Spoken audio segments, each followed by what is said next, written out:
सबसे पहले तो सारे सब्सक्राइबर और व्यूवर्स को सॉरी, क्योंकि मैंने पिछले कई दिनों से कोई भी वीडियो अपलोड नहीं की थी। दरअसल मेरी हेल्थ थोड़ी ख़राब थी और इस कारण मैं कोई भी वीडियो अपलोड नहीं कर पाया। पर अब जैसे ही मेरी हेल्थ रिकवर होती है मैं सारे एक्सप्लेनेशन करने की कोशिश करूँगा। लास्ट एपिसोड में चिंग बाई का बदला लेने के लिए मैंगली पर अटैक करती है, पर मैंगली उसे भी हरा देता है। पहले तो टांगसन और बाकी सब मिलकर फैन टीम को ऑलमोस्ट हरा देते हैं, पर फैन टीम भी कुछ कम नहीं होती। मैंगली अभी तक टांगसन और उसकी टीम से सिर्फ हारने की एक्टिंग कर रहा था। अब वो टांगसन और बाकी सब पर जवाबी अटैक करता है और उन सबको हरा देता है। मैंगली अपने साथियों से टांगसन और बाकी सबको मारने को कहता है। फैन टीम कुछ करे उससे पहले ही टांगसन और बाकी सब उस क्रॉस बो से फैन टीम पर अटैक कर देते हैं और इस अचानक हुए अटैक से फैन टीम बच नहीं पाती और हार जाती है। वैसे गाइज, आप में से जो लोग इस फाइट को देखना चाहते हैं तो मैंने इंस्टाग्राम पर इसके 2 वीडियो अपलोड कर रखे हैं, पार्ट 1 और पार्ट 2। देखो, मैं यूट्यूब पर इसको अपलोड नहीं कर सकता क्योंकि इसके ऊपर कॉपीराइट स्ट्राइक या कॉपीराइट क्लेम आ सकता है।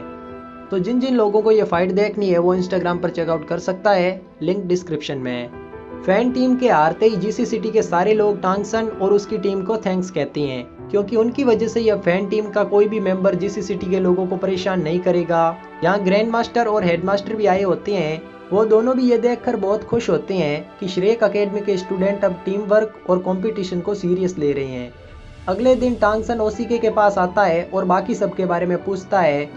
ओसीके इस टाइम सराय के गेट के पास खड़ा होता है और जीसी सिटी के लोगों को अंदर आने से रोक रहा होता है। दरअसल जीसी सिटी के लोग टांगसन और उसके साथियों से काफ़ी खुश होते हैं, इसलिए उनको कुछ गिफ्ट देने की कोशिश कर रहे होते हैं, पर ओसीके उनको अंदर नहीं आने देता।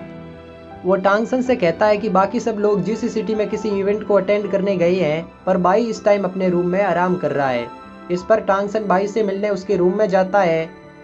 रूम में जाते ही टांगसन गेट पर ही रुक जाता है क्योंकि लिएना भी बाई से मिलने आई हुई थी, पर बाई इस टाइम सो रहा होता है। टांगसन लिएना से पूछता है कि क्या तुम अभी भी बाई को पसंद करती हो। इस पर लिएना पहले तो कुछ नहीं कहती, पर फिर टांगसन से कहती है कि तुमने मेरी जान बचाई है। अगर फ्यूचर में कभी तुम्हारी और मेरी फाइट होती है तो मैं इस एहसान को याद रखूंगी। इतना कहकर लिएना वहां से चली जाती है। लिएना के वहां से जाते ही बाई धीरे से टांगसन को दरवाजा बंद करने को कहता है। टांगसन दरवाजा बंद कर देता है और पूछता है कि तुम अभी तक सोने का नाटक क्यों कर रहे थे, लिएना तो तुम्हें पसंद करती है। बाई कहता है कि ऐसा कुछ भी नहीं है, वो जब भी मेरे पास होती है तो मुझे लगता है कि वो कोई हंटर है और मुझे मारने आई है। आगे बाई टांगसन से पूछता है कि हम जीसी सिटी से कब निकलने वाले हैं। इस पर टांगसन कहता है कि फाइट के टाइम तुम्हारे हाथ पर चोट लगी थी, जैसे ही तुम रिकवर हो जाओगे हम यहाँ से निकल जाएंगे। इस पर बाई कहता है कि मैं अभी ठीक हूँ, तुम हेडमास्टर से कह दो कि हम यहाँ से जा सकते हैं। टांगसन जैसे ही रूम से बाहर आता है तभी चिऊ वहाँ आ जाता है और टांगसन को अपने साथ चलने का कहता है। अब चिऊ टांगसन से कहता है कि तुमने फैन टीम को हराया है और टेस्ट भी पास किया है। इस पर टांगसन कहता है कि मैंने फैन टीम को टेस्ट पास करने के लिए नहीं हराया है, वो जीसी सिटी के लोगों को परेशान कर रहे थे, इसलिए मैंने उनको सबक सिखाया है। चिऊ कहता है कि मैं सिर्फ परिणाम देखता हूँ, वैसे भी फैन टीम एक छोटी सी चुनौती थी। यह सुनकर टांगसन चिऊ से कहता है कि क्या फैन टीम के मेंबर तुम्हारे लिए कुछ भी नहीं है, क्या तुम सिर्फ उनका यूज कर रहे थे। इस पर चिऊ कहता है कि मैं उनकी कोई परवाह नहीं करता। मैंने सुना है कि तियानडोउ रॉयल अकेडमी तुम्हें अपनी टीम में शामिल कर रही है।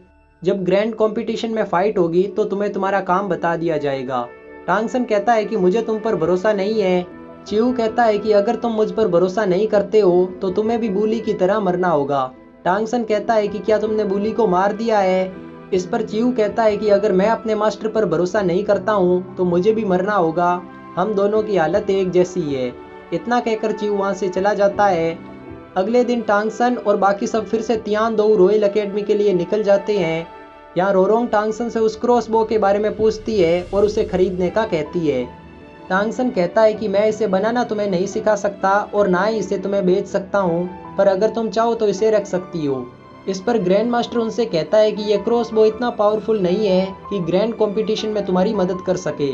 टांगसन इसके बारे में ग्रैंड मास्टर से कुछ भी नहीं कहता, वो सिर्फ उनकी बातें सुन रहा होता है।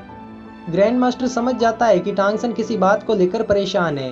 वो टांगसन से पूछता है कि क्या चिऊ तुमसे फिर से मिलने आया था। टांगसन ये सुनकर कहता है कि आपको कैसे पता चला। इस पर ग्रैंड मास्टर कहता है कि तुम्हें उस पर भरोसा नहीं करना चाहिए, अब से मैं तुम्हारे साथ रहूंगा। इधर हम फैन टीम को देखते हैं जो जीसी सिटी के बाहर बंधे होते हैं। अब चिऊ उनके पास आता है। मैंगली उससे कहता है कि हमें एक और चांस दे दो, हम टांगसन को जरूर हराएंगे। च्यू उससे कहता है कि तुम लोग मेरे किसी भी काम के नहीं हो। यहाँ हम एक बार फिर से च्यू की पावर देखते हैं। वैसे इसकी स्पिरिट के बारे में हमें कुछ भी नहीं बताया जाता, पर इसका लेवल बहुत ज़्यादा होता है। च्यू सिर्फ फैन टीम के मेंबर्स को टच करके ही मार देता है। वहाँ से जाते टाइम च्यू कहता है कि मैं भी एक टूल हूँ और अपने मास्टर के लिए लॉयल हूँ। अगर मैं भी अपने मास्टर का भरोसा नहीं जीत पाता हूँ तो मेरे साथ भी वही होगा जो तुम्हारे साथ हुआ है।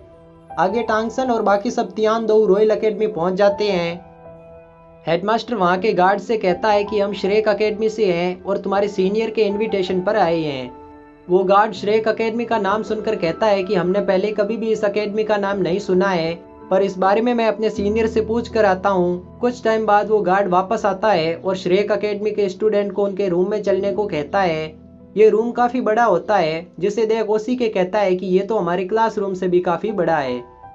कुछ देर बाद रॉयल एकेडमी का एक स्टूडेंट उनसे मिलने आता है। इसका नाम शुए वेंग होता है। वो वहाँ का नज़ारा देख के काफ़ी शौक होता है। दरअसल ओसिके और बाकी सब वहाँ पर बैठकर खाना खा रहे होते हैं, लेकिन उनके खाना खाने का तरीका काफ़ी अजीब होता है। वो स्टूडेंट उनसे कहता है कि क्या तुम लोग श्रेक एकेडमी से आए हो? तभी यूतियान भी वहाँ आ जाता है।